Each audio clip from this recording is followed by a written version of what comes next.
ስሜ ረዳት ኢንስፔክተር ወንዱ ቱሩም ይባላል። የጂንካ ከተማ አስተዳደር ትራፊክ ፍሰት ቁጥጥር ቡድን መሪና የማስተባበሪያ ተወካይ ኃላፊ።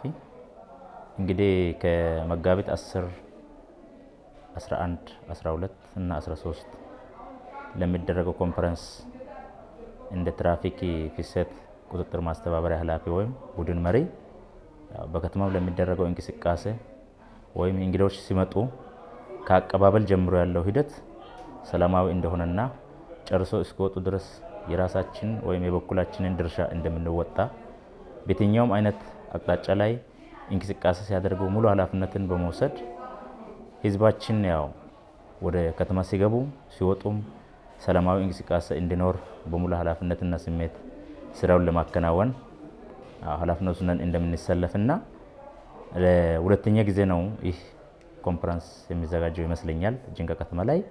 ስለዚህ አምናም ሲዘጋጅ ሰላማዊ እንደነበረ ወንጌል ሲጀመር በመሰረቱ ሰላምን የሚሰብክ ስለሆነ ለሰላም ዘብ እንደቆመን ያክል በሚደረጉ በየትኛውም አይነት እንቅስቃሴዎች በሙሉ ኃላፊነትና ስሜት ለመስራት ቃል እንገባለን።